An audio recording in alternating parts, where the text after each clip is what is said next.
PNG happenings. Welcome back to PNG Happenings, where we bring you real stories, real issues, and real voices from our people.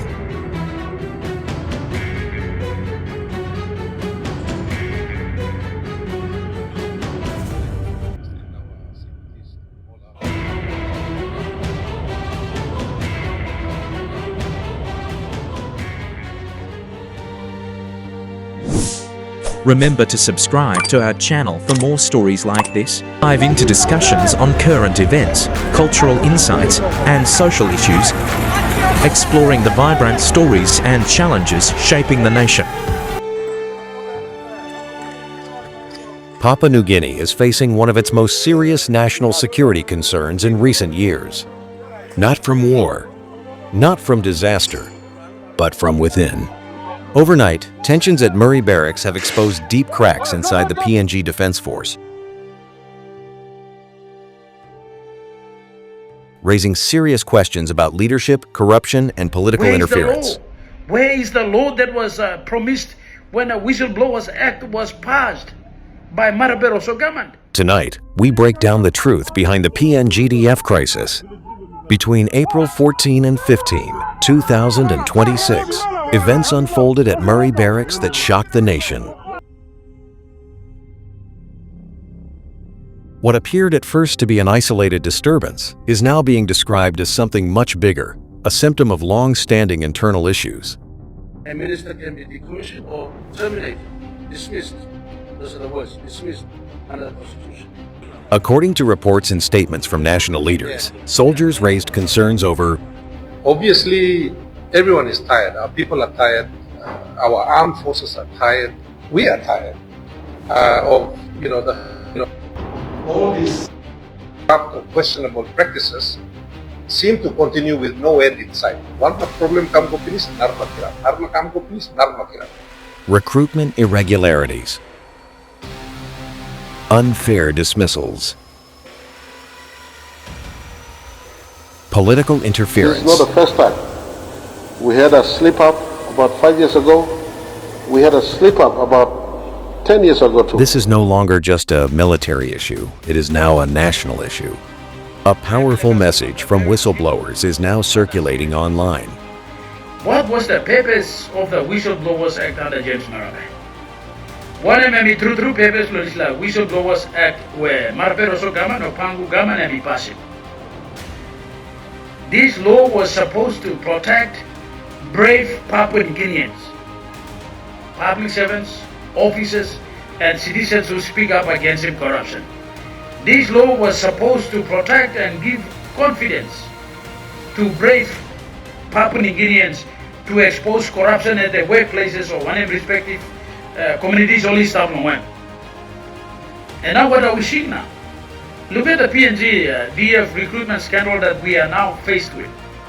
James Nomane, you've created a mess. These whistleblowers are not the problem. The problem is with you, the current government.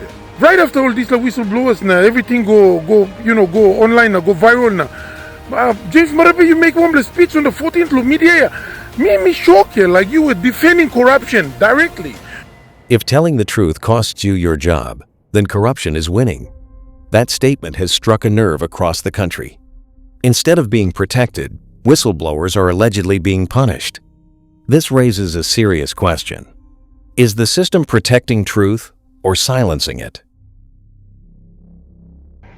Those officers who expose alleged corruption, those officers who shows integrity of silence, are now reportedly facing risk of losing their jobs. What does this supposed to mean? Where is the law? Where is the law that was promised when a Whistleblowers Act was passed by Murray Barracks government? Because right now, the message we are sending throughout the country to all the public servants, it's very dangerous. Opposition leader James Nomane has come out strongly, calling the situation a national security crisis. The government's having all these issues after 7 years in government and 156 billion in total spending. This is just absolute madness. According to him, this crisis is not sudden. It is the result of 7 years of political negligence. He claims recruitment processes were corrupted, experienced officers were removed unfairly, military systems were weakened. He also criticized Prime Minister James Nomane, accusing him of being part of the very decisions he now speaks against. Now, we have seen the hypocrisy of the Prime Minister, who is part of the Defence Force Council, as the acting Defence Force Minister, and now he's gone against the very decision that he made to say that we're going to have to stop and the internal disciplinary action that's taking place.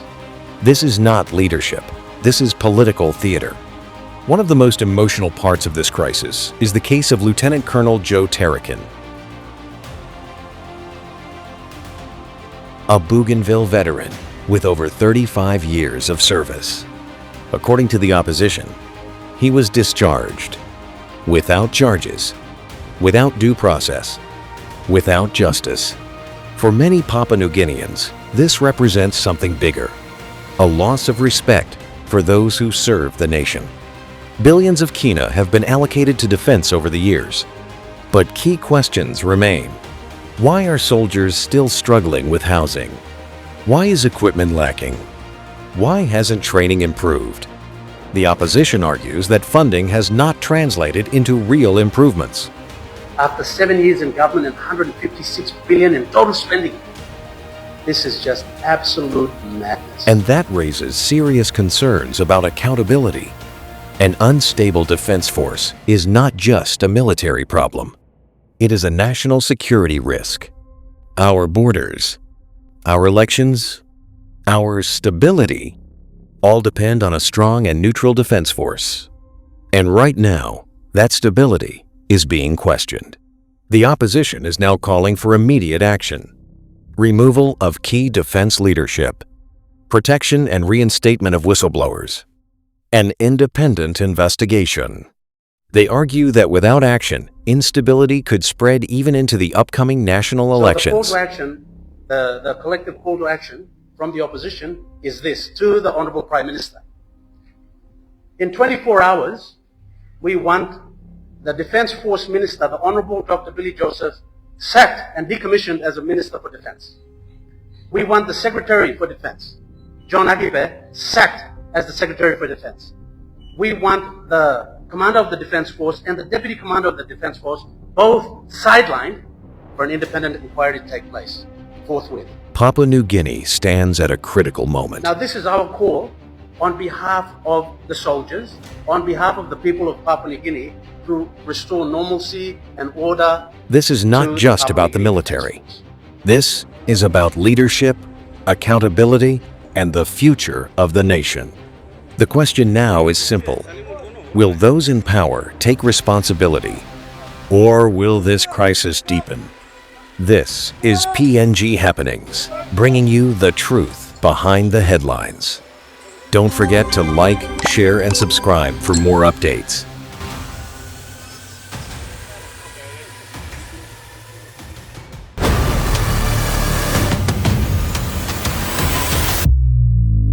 PNG Happenings.